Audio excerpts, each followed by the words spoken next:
I wish I wasn't afraid all the time, but I am. I know this world is screwed up, believe me, I know it better than most. Which is why I wanted to ask if there's anything I can do to help make it right. Please let me know. If you wish.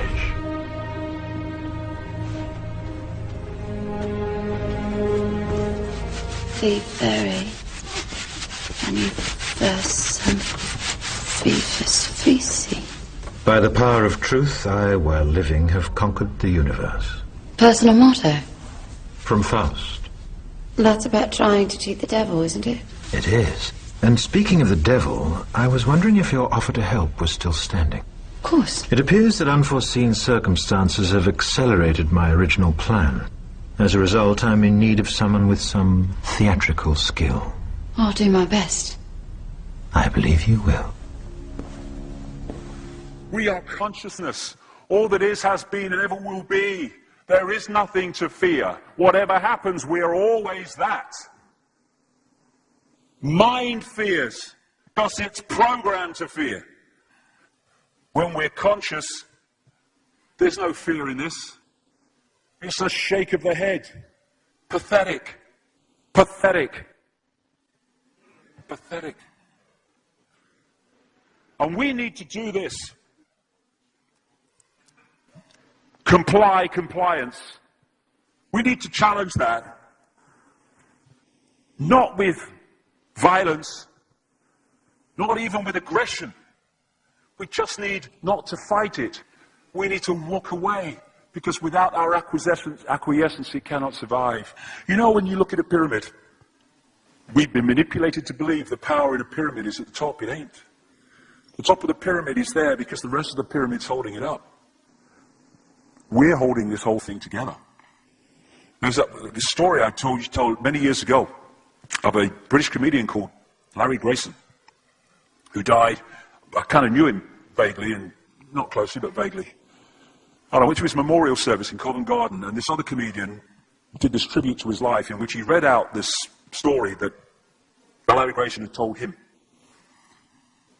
When they were going around the variety halls and the theatres in the 60s, they had this all-male show. And Larry Grayson was the only woman in it because he was dressed up as a woman. And he said that the end of the show, the last scene, all the sailors, all the men came on dressed as sailors, and they were singing Rule Britannia. You know, Rule Britannia, Britannia rules the waves. Oh, I'm very pleased for you. Okay? And as it built up, Larry Grayson would come on dressed as Britannia with the helmet and the shield, and he would be manhandled up the side of this pyramid to the top for the big finish. And he said one night, he said things seemed to be going rather well. He said, and then I noticed that a sailor in the bottom left-hand corner had got rather a cough. And this cough got worse and worse and worse to the point where the sailor couldn't stay in the pyramid anymore and stepped out of it. Larry Grayson, symbolic of this elite at the peak of the pyramid, ended up in the second row. And the elite, the power center, had done nothing to bring about this. One sailor, the bottom of the pyramid, had got a cough. And the whole thing collapsed. And I listened to that and I thought, my God, yes, that's it. We, the powerless people, are holding the powerful people up there, and they know that. They're terrified of us realizing that. Do you remember that movie, animated movie, A Bug's Life? A Bug's Life with the grasshoppers? And what happened was, there was these ants, an ant island as they called it, and these grasshoppers used to come every year and take all the food, and the ants had to spend a whole year gathering the food together for the grasshoppers because they were terrified of the grasshoppers. And there weren't many of these grasshoppers, and one day they're in their winter quarters in a tree, these grasshoppers, and they've got all the food they need, and someone suggested among the rank and file grasshoppers that they didn't need to go to Ant Island this year because they had all the food they needed. And then out came the leader of the grasshoppers to tell them the facts of life, and the few are going to control the many. It's a wonderful speech. If you ever can see that movie, A Bug's Life, I do recommend it. And he said, basically, They outnumber us 100 to 1. And if ever they figure that out, there goes our way of life. So we have to keep the pressure on, basically. We have to keep them working, so they don't figure out where the real power is. And that's why this network of manipulation works so hard to keep us in these states. Like I said earlier, what are people leaving foreclosed homes for?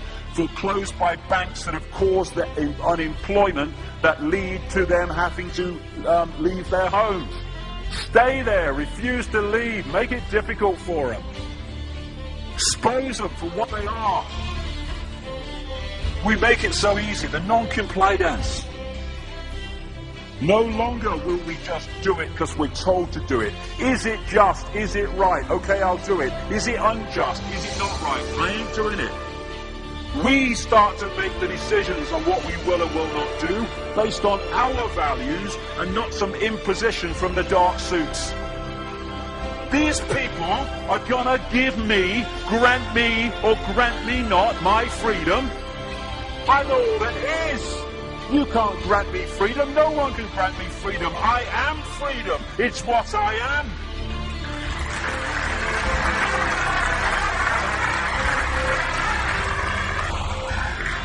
The big question, what would consciousness do? What would consciousness do in this situation? And when we ask that question, it really just changed the way we see the world. Not what would I do, mine, frightened. What would consciousness do? You know, this is a great line. If it's not right, don't do it. If it's not true, don't say it. And what would transform this world overnight is if we started doing what we knew to be right in the situations we face, instead of what we think is right for us in the moment. Not what are the consequences for me, or what's the best thing for me, how do I get the best deal out of this? What is right? What is just in this situation? If we started making decisions based on that, the world would transform overnight. These are very simple things. If we want a world of peace, then we need to be peaceful. We don't need to fight for it. We just need to be peaceful, and we'll bring that about. If we want a world of kindness, we need to be kind, and then it will naturally unfold. We don't fight for kindness. As Martin Luther King said, it's a wonderful saying, piece of oratory. Cowardice asks the question, is it safe? Expediency asks the question, is it politic? Vanity asks the question, is it popular?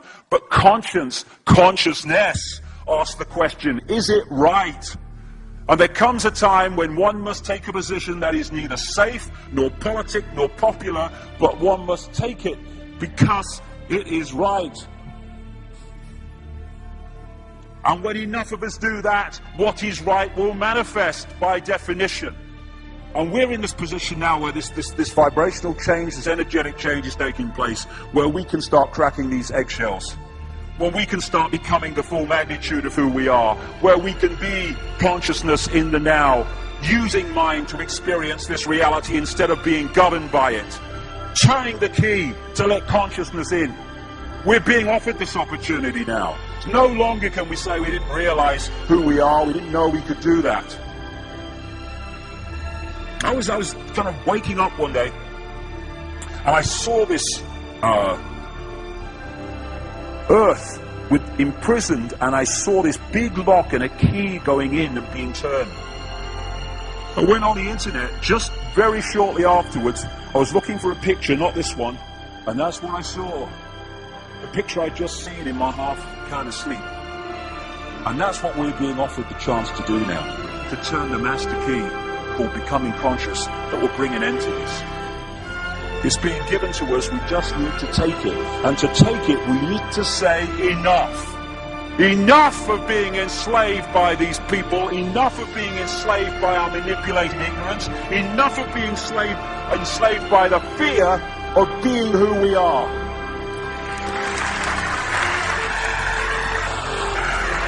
Enough! It is time to fly. It is time to fly. Thank you very much.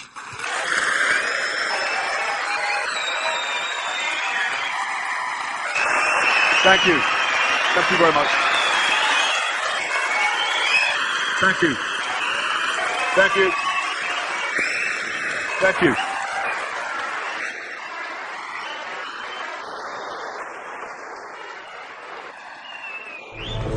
Enemy is approaching fast, requesting orders. General, what should we do? There's no response from command or from party leader Creedy. Stand down! Stand